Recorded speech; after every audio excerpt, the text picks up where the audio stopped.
What if you opened your eyes tomorrow and found yourself in your 10-year-old body? Same messy hair, same small hands, same room with posters on the wall and half-done homework on the desk. But your mind is still you, 30, 40, maybe 50 years old, full of memories, regrets, lessons, pain, and wisdom. What would you do? Would you laugh and think it's a dream? Or would panic sink in as you realize this isn't a dream, it's a reset? You remember the heartbreaks, the wrong choices, the job you should have taken, the people you hurt, the moments that broke you, and suddenly you have the chance to change it all. But here's the real question. Would fixing the past truly lead to a better future? Or would it unravel everything that made you you? This story isn't just about second chances. It's about the weight of knowing and the responsibility that comes with it. His name is Noah, 37 years old, burned out, regretful, haunted by 100 what-ifs. He fell asleep on a couch, half drunk with the TV playing an old cartoon he used to love as a kid. And when he opened his eyes, he wasn't in his apartment anymore. He was in his childhood bedroom. The smell hit him first. Dusty crayons, the wooden bookshelf his dad built, his dog's old blanket still by the door. Then the mirror confirmed what he felt. He was 10 years old again. He touched his face, looked at his tiny fingers. His voice squeaked when he muttered, "What the hell is going on?" But the memories were all there. High school drama, his first love, his worst mistakes. The opportunity he walked away from. The friend he betrayed. The time he didn't say goodbye. He knew this wasn't a dream, because he remembered the pain too clearly. Noah had a second chance, and for the first time in years, his heart beat with something new. Hope. The first few days felt like magic. Noah aced every test. He knew all the answers before the teacher even finished the questions. He avoided the fights he once started. He said thank you to his mom, something he wished he'd done more of. It felt like having cheat codes for life. And then came the real temptation. He knew when the housing market would explode. He knew which businesses would rise. He knew which people would become famous, and which ones would fall.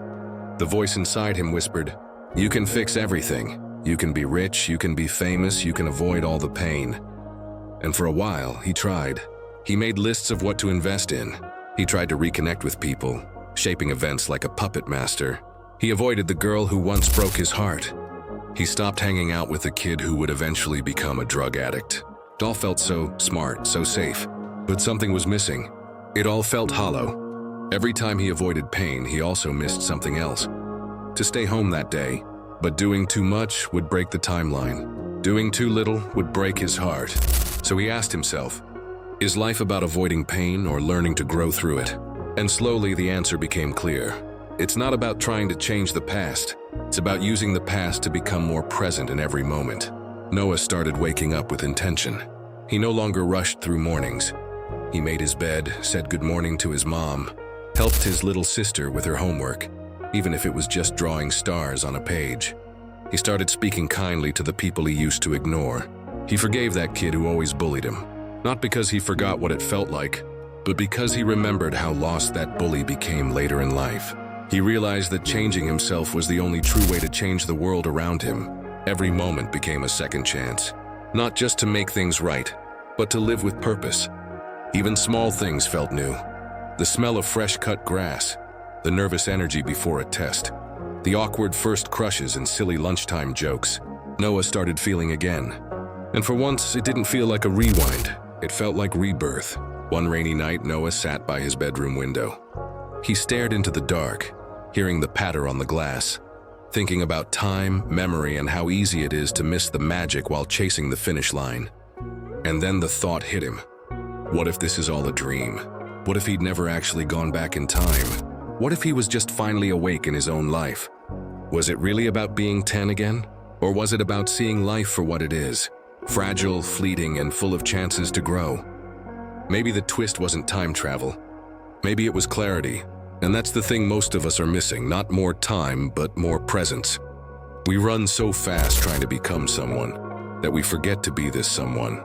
So he whispered to himself, if I wake up tomorrow and I'm still 10, I'll be grateful. If I wake up tomorrow and I'm 40, I'll be better. Either way, he knew now. Life only gives you one today. Noah went to sleep with peace in his heart for the first time in years. He had made amends, lived with grace, and found meaning in ordinary moments. There was no fear left in him, only gratitude. And then, he opened his eyes. Morning sunlight filtered through unfamiliar curtains. His body felt stiff, taller, older. He looked in the mirror. He was back in his 40-year-old frame. Same lines on his face, same tired eyes. But something had changed. Not the world. Not time. Him. He walked out of his bedroom with a new softness in his step. Hugged his wife tighter. Asked his son how he was, really. He listened without checking his phone. That morning he made breakfast. Not out of duty, but out of joy. A lesson, a connection, a piece of who he used to be. Noah stood in the school hallway, watching his younger classmates laugh, fight, and cry over things that once seemed massive, but now felt small. And then he saw her, Jenny, the first person who ever truly understood him, the one he pushed away when life got too hard. Back then, he didn't know how to love. He didn't know how to say, "I'm sorry" or "I need help." He remembered how it ended. The silence, the distance, the pain she carried that he never tried to understand. And now, she was just a kid again, bright-eyed, full of questions, trusting.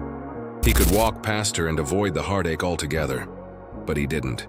He sat next to her during lunch and asked her how her day was. He listened, not because he wanted to change the future, but because he finally realized how much it would have meant to be present. Noah didn't want to rewrite life like a script. He wanted to live it better. One afternoon, he saw his dad come home early from work. Young Noah never noticed how tired his father looked, but this time, older Noah saw everything. The way his dad's hands shook, the deep sighs, the quiet way he hung his coat, hiding stress under fake smiles. Back then, Noah used to think his dad was cold, distant. Now he saw a man drowning quietly, trying to hold the family together.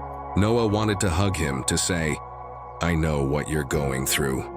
But that wasn't how time worked. His dad wouldn't understand. He'd think it was weird. Still, Noah did the only thing he could. He said, "Thanks for everything, Dad." His father stopped in his tracks, turned, and just looked at him. Silent, but eyes soft. Sometimes a small change can crack the walls we build around us. But pain, some pain you still have to live through.